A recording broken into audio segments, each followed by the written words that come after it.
Where is Syria heading? Is war coming? Is Syria under HTS, under violent radical Islamist jihadist leadership that used to be leaders in ISIS? Are they going to target Israel? Are they going to target Jordan?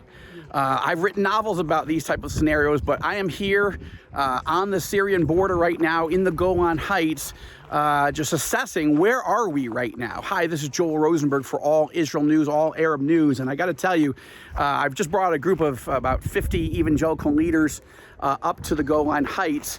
It's almost deserted. In fact, it has been actually closed as a military zone for most of the last 18 months. You can see that we're up here, what used to be a Syrian military bunker and command post overlooking Israel. Then when Israel won it in 1967 and held it in 73, it became an Israeli command post. Right now, the Israeli intelligence gathering facility is on the other mountain. But the question here is, wow, it is quiet today. And that's why just about a week ago, the Israeli military opened this area back up to allow tourists, Israelis and others to come and just visit and see.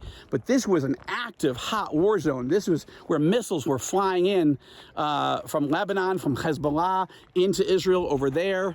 And this has been where HTS, again, an offshoot of ISIS, was taking over the country, driving the Assad regime, the demon of Damascus, Bashar al-Assad, out of Damascus. He fled and had to be sort of evacuated. He and his family and his military and political leadership.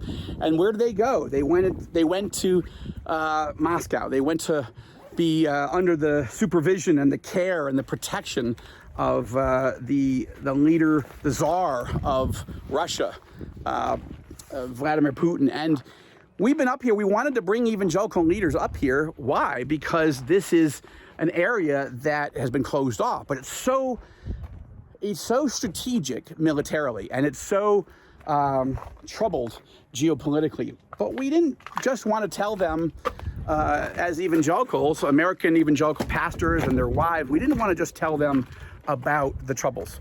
We wanted to talk about the spiritual dynamic that's going on here, and how God is moving, and why ministries like the Joshua Fund invest in Syrian pastors and in Syrian churches and distributing the gospel and doing humanitarian aid to some degree, but mostly strengthening and training and equipping Syrian pastors and ministry leaders, evangelists, to tell all their people in Arabic, in their heart language, who Jesus is and why he loves them and why he is the only hope for Syria, and he's the only hope for our individual souls.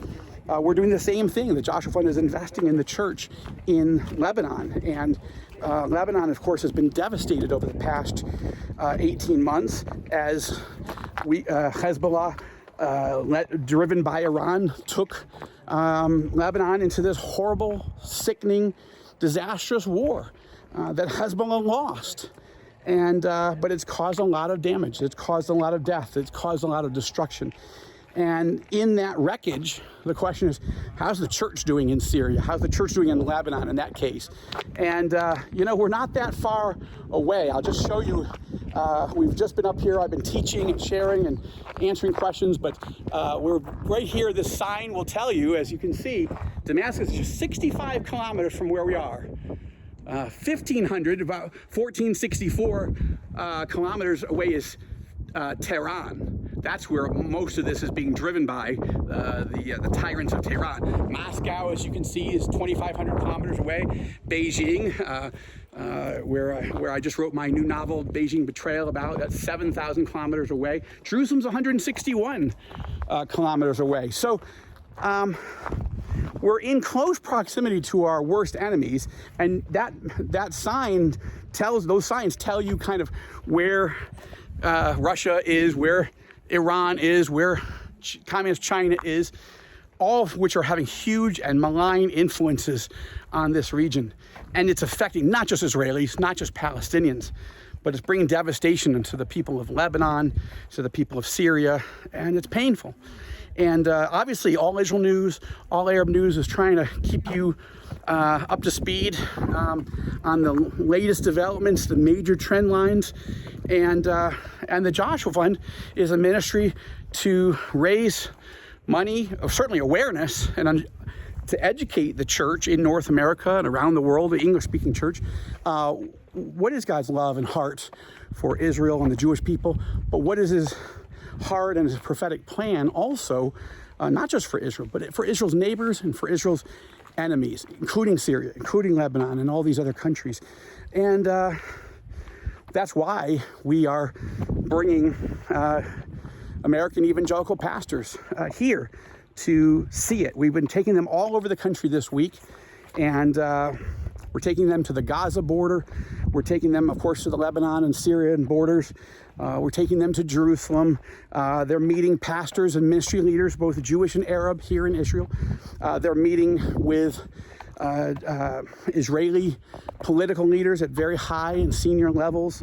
They're getting, just a cross section, and we're excited as a ministry to meet several dozen American pastors and ministry leaders and their wives who were willing to come here, many of them for the first time, and come and do so even as war has erupted again in the last few weeks. So these are challenging times, but be able to share with them what's happening right now. And the last few days have been quiet, praise God. But to share with them scripturally, historically, to let them hear testimonies of pastors and ministry leaders and other believers here in the country, certainly from Joshua Fund staff, and for me as one of the founders and the president of All Israel News and All Arab News, but also take them into the scriptures and help them see God's heart and prophetic plan. These are things that not every pastor knows, not every pastor has studied, and so it's an honor to do it. We do it in their churches and wherever they, Christian colleges and universities and Bible, seminaries, whatever, all over the United States, Canada, and around the world. But wow, what a blessing to spend time with people who want to come here, want to learn, want to process all these questions while they're here. And so I need to get back on the bus. The bus is where we've been, that's been our command center, as it were. I've been hosting sort of rolling press conferences, I guess you'd say, where, we'll just, as we're driving, people have questions, we'll just take those questions and help people, understand them and continue to process them from multiple directions. So I just want to give you a little update from the Golan Heights and from the All Israel News Joshua Fund tour that we've been doing in recent days. God bless you. Please keep praying for Israel, our neighbors, and our enemies. Thanks so much. Back on the bus.